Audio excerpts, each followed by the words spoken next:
బాబాయ్ నమస్తే. నమస్తే అన్న. మీ పేరు? నా పేరు తోటనాగు. నేను ఏలూరు భవన నిర్మాణ కార్మిక సేవా సంఘం అధ్యక్షుడిని. భవన నిర్మాణ కార్మికులందరికీ ప్రెసిడెంట్గా ఏలూరులో కొనసాగుతూ ఉన్నా. బాబాయ్ గారు, ఇప్పుడు కూటమి ప్రభుత్వం వచ్చి 13 నెలలు అయింది. ఎలా ఉంది పరిపాలన? కూటమి ప్రభుత్వం పరిపాలనలోకి వచ్చిన తర్వాత కార్మికులకు ఇసుక అనేది అందుబాటులో ఉంది. అలాగే పని చేసుకునే కార్మికులు ప్రతి ఒక్కరికి కూడా పని అయితే బాగా దొరుకుతుంది. అలాగే కార్మికులు ప్రతి ఒక్కరు కూడా కష్టపడుతూ ఉన్నారు.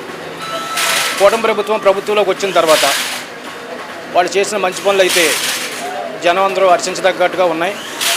వాళ్ళ ప్రభుత్వం పనితీరు 1 సంవత్సర కాలంగా చూస్తూ ఉన్నాం. ఈ సంవత్సర కాలంగా జరిగినట్టుగానే రాబోయే 4 సంవత్సరాలు కూడా ప్రభుత్వం మంచి పరిపాలన అందించి పేదలను, బడుగు బలహీన వర్గాలను ఆదుకుని తమదైన శైలిలో ఎన్నైతే పథకాలు పెట్టారో ఆ పథకాలన్నీ కూడా రిలీజ్ చేసుకుంటూ వెళ్తున్నారు.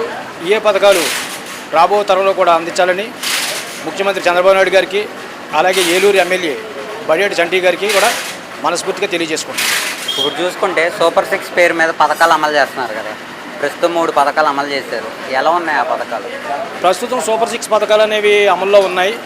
తల్లికి వందనం అనేది బడుగు బలహీన వర్గాలకి ఆ పథకం వర్తింపజేసే ప్రతి ఒక్కరికి కూడా వర్తింపజేసి అలాగే అందరికీ కూడా డబ్బులు వేయడం జరిగింది.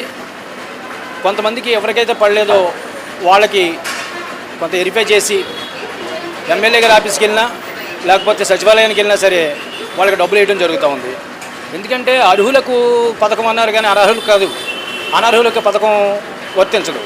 రాని వాళ్ళు వైసీపీ గవర్నమెంట్లో ఉన్నవాళ్ళు, వైసీపీ అంటే అభిమానం ఉన్నవాళ్ళు అనేక రకాలుగా మాట్లాడతారు. కానీ సూపర్ 6 పథకంలో నెంబర్ 1గా చెప్పుకోదగ్గది తల్లికి వందనం. అలాగే ఆయన పెట్టిన ప్రవేశ పథకాలన్నీ కూడా బాగున్నాయి. రాబో కాలంలో మన సిటీలో ఉన్న వాళ్ళకి ఇల్లు నిర్మించుకునే విధంగా 2 సెంట్ల స్థలాన్ని కేటాయిస్తున్నారు.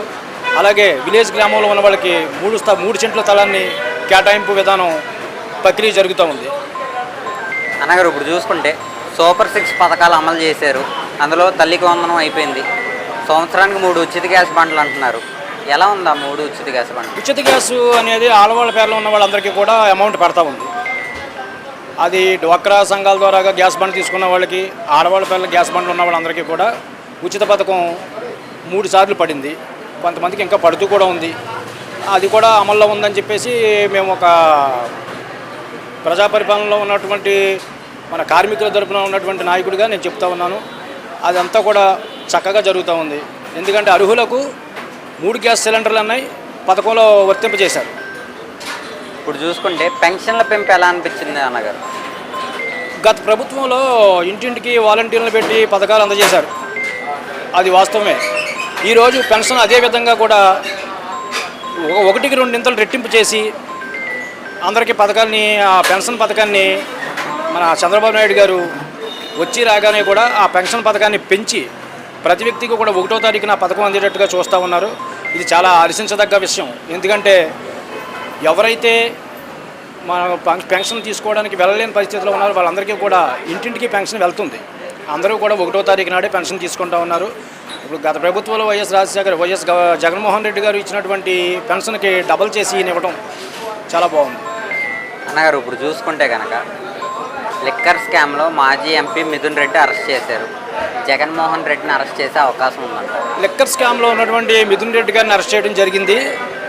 జగన్మోహన్ రెడ్డి గారిని అరెస్ట్ చేయొచ్చా చేయకూడదా అనే దాని మీద మనం స్పందించాలంటే చట్టం తన పని తను చేసుకుపోతూ ఉంటుంది. ఆ చట్టంలో తప్పు చేసిన వాడు జగన్మోహన్ రెడ్డి అయినా లేకపోతే ఇంకొకరైనా సరే ఎవరైనా సరే శిక్ష అనుభవించవలసిందే. అంటే ఒకవేళ జగన్మోహన్ రెడ్డిని అరెస్ట్ చేస్తే తమ పార్టీ అయిన వైఎస్ఆర్సీపీ పార్టీ పరిస్థితి ఏంటంటారు? జగన్మోహన్ రెడ్డి గారిని అరెస్ట్ చేస్తే వైఎస్ఆర్సీపీ పార్టీని నడిపించడానికి వెనకాల పెద్దలు ఉంటారని అనుకుంటున్నాం. ఒకవేళ లేకపోతే ఏముంది, మామూలే అంతాను. ఇప్పుడు చంద్రబాబు నాయుడు గారిని అరెస్ట్ చేసినప్పుడు తెలుగుదేశం పార్టీ ఏం అవ్వాల. ఎందుకంటే ఆయన కూడా జైల్లో పెట్టించారు ఏదో కారణంతో, దొంగ కేసులు పెట్టి. ఇప్పుడు ఈరోజు ఇతను మిథున్ రెడ్డి అరెస్ట్ అయిన విధానంతో పాటు లిక్కర్ స్కామ్లో అతను ఉన్నాడని తెలిస్తే అతను కూడా అరెస్ట్ చేయడం జరుగుద్ది. అరెస్ట్ అయిపోయిన తర్వాత పార్టీ ఏమవుతుంది అన్నది వాళ్ళ పార్టీ నాయకులు, వాళ్ళ పార్టీ కార్యకర్తలు, వాళ్ళ పార్టీ లీడర్స్ తీసుకోవాల్సిన నిర్ణయం అది. చంద్రబాబు నాయుడు గారు ఉంటే పథకాలు అందవు, జగన్మోహన్ రెడ్డి ఉంటేనే పథకాలు అందుతాయి అని అంటున్నారు వైఎస్ఆర్సీపీ వాళ్ళు. జగన్మోహన్ రెడ్డి గారి కాలంలో పథకాలు అందజేశారు అంటే పని లేకుండా కొన్ని పథకాలు అందజేశారు, అది కరెక్టే. మనం సంవత్సర కాలంగా చూస్తున్నాం. చంద్రబాబు నాయుడు గారు వచ్చిన కాడి నుంచి కూడా పథకాలన్నీ కూడా సక్రమంగా జరుగుతున్నాయి. అలాగే రోడ్లు వేసే విధానం కానీ అన్నీ కూడా జరుగుతున్నాయి కదా, సంవత్సర కాలంగా చూస్తూ ఉన్నాం మనం. ఇంకా జరగలేదు అనుకోవడానికి, చంద్రబాబు నాయుడు గారిని అనుకోవడానికి అవకాశం అయితే లేదు. అంటే ఈ కూటమి ప్రభుత్వ పాలనలో ప్రజలు అసంతృప్తిగా ఉన్నారా? వైసీపీ కార్యకర్తలు అయితే అసంతృప్తిగా ఉంటారు. కూటమి ప్రభుత్వం వచ్చిన తర్వాత ఆంధ్రప్రదేశ్ రాష్ట్ర జనాభా ఎంతమంది అయితే ఉన్నారో అందరూ కూడా చాలా హ్యాపీగా ఉన్నారు. ఎందుకంటే ప్రభుత్వ పనితీరు బాగుంది. అలాగే కూటమి ప్రభుత్వం తీసుకునే నిర్ణయాలు కూడా చాలా చక్కగా ఉన్నాయని చెప్పేసి తెలియజేసుకుంటున్నాం. అమరావతి రాజధాని 5 సంవత్సరాల్లో పూర్తవుద్ది అంటారు. అమరావతి రాజధాని క్యాపిటల్ కాబట్టి దాని గురించి ఒక సామాన్య కింద స్థాయిలో మనం మాట్లాడుకోవడం తగదు, కానీ అవ్వాలని మాత్రమే ఆశిద్దాం.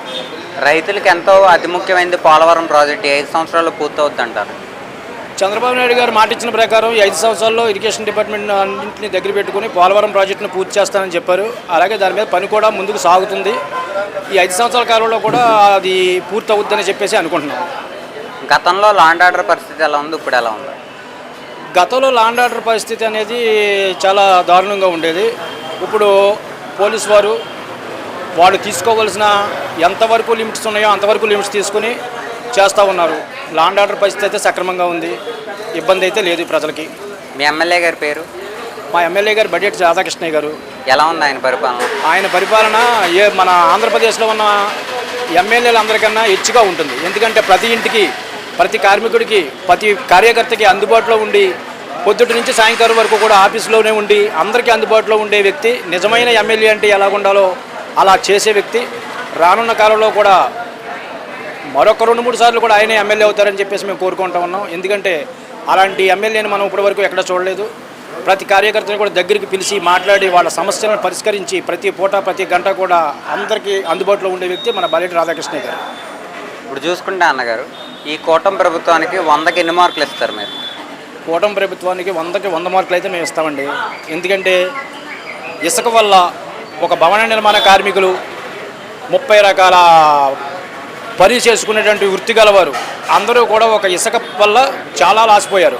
గత 5 సంవత్సరాల్లో ప్రతి కాంట్రాక్టరు, ప్రతి మేస్త్రి, ప్రతి కూలీ కూడా కూలీ లేక, కాంట్రాక్ట్ పనులు లేక, ఒకవేళ చేసిన సరైన డబ్బులు లేక ఇసుక కొనలేని పరిస్థితిలో ఉండేది.